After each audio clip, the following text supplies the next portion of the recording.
Hey y'all, what's up?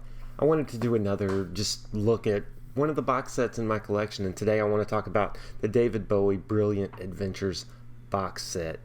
I've had it for a while, but I was listening to some of it earlier this week, and I just want to talk about it.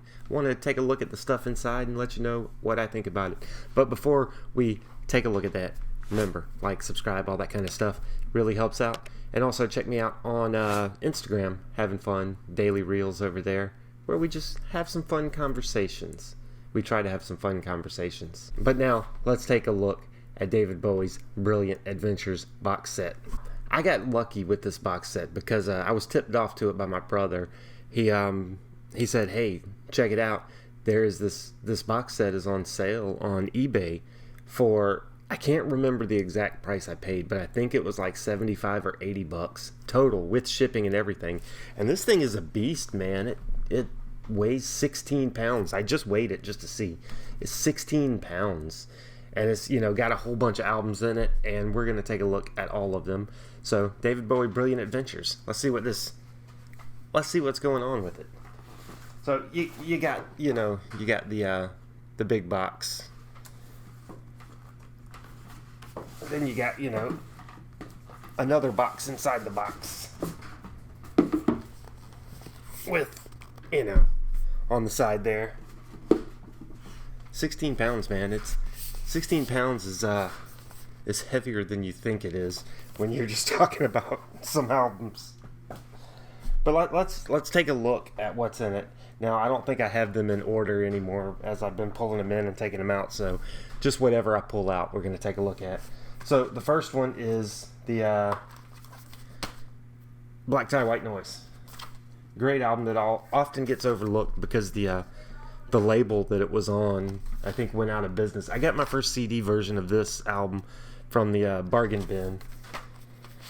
Yeah, but it is a 2-disc set, and that's one thing that bugs me on a lot of these remasters or re-releases, is that, like, single albums, and maybe not in the case of this, but single albums that get split into 2 discs, so you have like 3 songs per side. It's kind of lame. But let's see what's in here. We got the disc. We got all kinds of stuff in here. We got 2 of the discs, and I think these are just standard black vinyl. Yeah, just standard black vinyl. And we've got some. Oh, that's the inner sleeve. That's what these are. These are just the inner sleeves. So you get extra inner sleeves with it too, which is kind of cool. And I have to fix something because this is driving me nuts. This camera. Pardon me. Had to turn that autofocus off because it kept, shifting the focus, and that drives me crazy. So, Black Tie, White Noise, good album. When I saw him in '95, he did his version of the Scott Walker song, or the Walker Brothers song, Night Flights.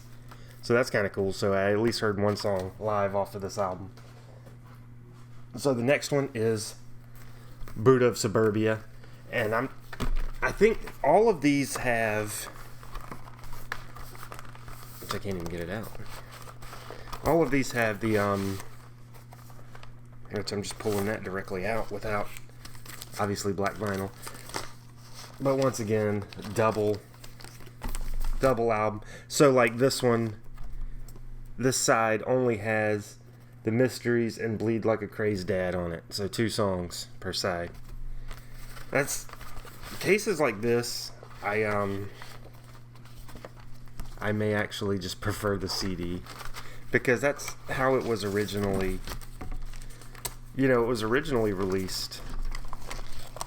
I don't know if this one got a vinyl release originally, but a lot of these albums were originally released for CD. So I kind of prefer them that way. But it's cool having this as well. You got once again, your inner sleeves. And it's all just jammed into it. It's not a gatefold. they're just all jammed into the side here. But Boot of Suburbia, this is one that it's weird. I used to not like it as much because I used to think it was all basically instrumentals, and I don't know why I thought that. But I listened back to it, and it's not. And I've always liked Boot of Suburbia, the song, and Strangers When We Meet. But then there's a lot of other cool stuff on here too. So if you haven't heard the Boot of Suburbia, check it out. Up next we got Hours. And this one actually does have a gatefold, so that's kind of cool. And and you know what's funny? Okay. So, Hours has a gatefold, right? But it's just one disc. It's just one album. So, I don't know what's up with that. But there's a whole, booklet with all the lyrics. So this one's done really well. I like this one, and I like this album. This period of Bowie from, let's say 95 through 2001 is one of my favorite periods of Bowie, because this was when I first really got into him. You know, I saw him live in 95, in 97, and then again in, luckily, 2004 when Reality came out.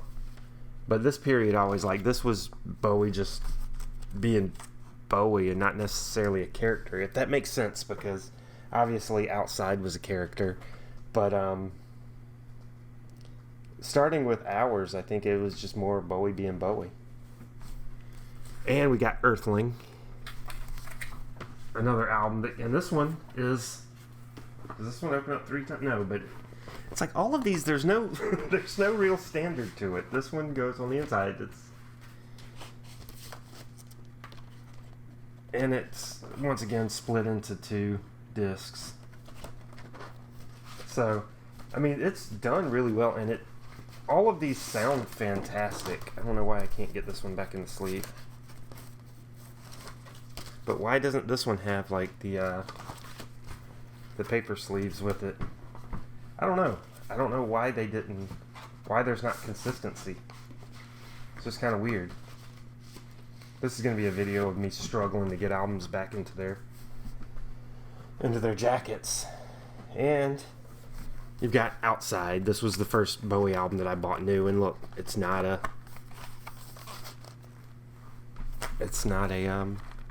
gatefold. What the hell, man? What the hell? Outside is a great album, and I'm not sure. Okay, maybe this is the whole, because I know they released one that it was like a shorter version of the album, but once again, it's got the album in the paper sleeves, and then it's got the custom sleeves as well. So you could do it however you want. Outside is a fantastic album that unfortunately didn't get the love it deserved at first, but it's since been reassessed, and a lot of people consider this one of Bowie's best. And I saw him on this tour, like I said earlier. It was my first time seeing him. It was in Atlanta, and 9 Inch Nails was opening, and it was, Prong opened. Was it? No. Prick. Reeves Gabrel's band. I don't remember the name of it offhand. They opened, and then 9 Inch Nails, and then it segged directly into Bowie set. And it was cool to see this tour, because he didn't do any of the hits. The only hit he did that night was Under Pressure, which is I don't think he had ever really performed it before this tour. On an actual tour, I don't think he ever really did it. So that was the only hit. But then he pulled out stuff like Breaking Glass and Andy Warhol, reimagined version, Man Who Sold the World, in a completely different version. But then also he ended the set with Teenage Wildlife, which is, I think now I finally determined that that's my favorite David Bowie song. So that was cool, and that's all from this period for me. Awesome stuff.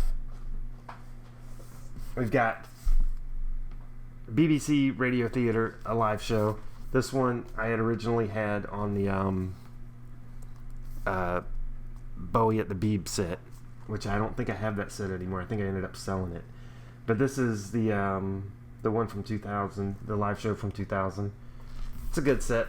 Double album, of course. Same thing. You got your inner sleeves, but then you got, the album's not in them. Gotta love that. Gotta love it. But once again, like, look, I don't know if you can tell, but look how much is packed into this. Like, you couldn't make it a gatefold. I mean, look at all the stuff you got packed in there. And you've got one of my favorite things that's in this set, Toy.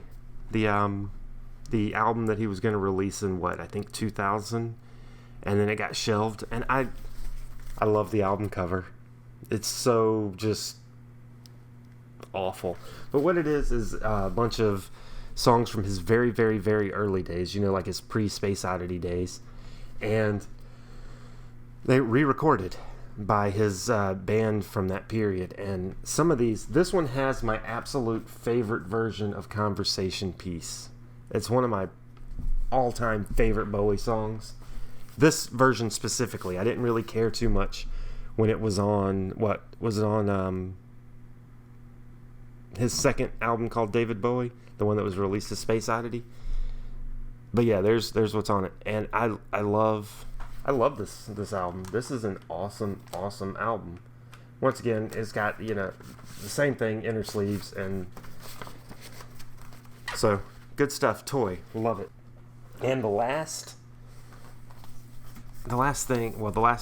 album thing is Recall 5, which is a whole bunch of outtakes and alternate versions and all that kind of stuff. I don't know how well you can see that, but a bunch of stuff. And once again, look how much is shoved into this one. That's a lot of stuff to be shoved into this one sleeve. So, and in addition, you've got the I don't know who decided on that, but hey, there's some great stuff on here. Yeah, a bunch of unreleased songs, And it's like some of these songs, like No One Calls, We Shall Go to Town, 1917. These were on the CD singles. These were, I don't know if you really call them B-sides anymore, but they were all on the CD singles that I had. And I had, which I ended up selling as well, I had a CD single, 2 different ones from Hours, and the tracks that were on them were not right. It was like, I think it was like a Thursday's Child was the main song, and then the B-side was We All Go Through and No One Calls, but really what was on it was We Shall Go to Town in 1917, and then the other one was reversed. So it was weird. I never knew if that was just like, if I just got a fucked up version of it, or if that's how they all were. I don't know. And the final thing in the box is the book, because, it's got to come with the book. And this book is awesome. It goes through all of the period. There's Nile Rodgers talking about it. It's got, all this just cool stuff that a fan would, love about each of the albums in it. I love stuff like this. This is how you do it right. Except for, have some gatefolds for your album so you don't have to struggle like I struggle. I mean, you're already charging $400 for this thing.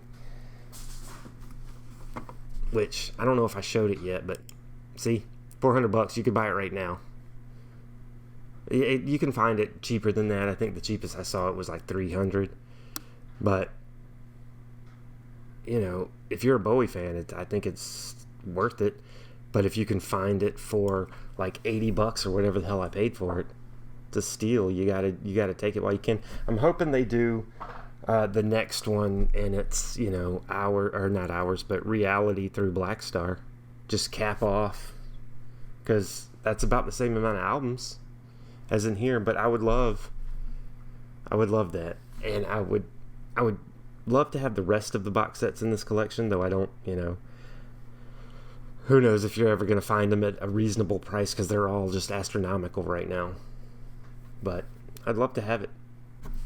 But yeah, that's Bowie's Brilliant Adventure box set. What do you think about it? What do you have it? Would you like it? I mean, I'm not giving you mine.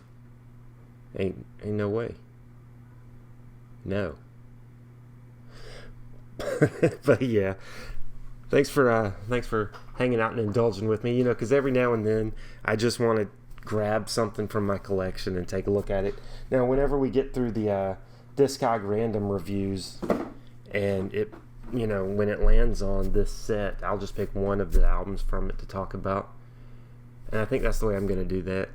But hey, Brilliant Adventure, David Bowie box set. What do you think? Let me know. Like, subscribe, Instagram, you know how to do all that stuff. Stay fresh, cheese bags.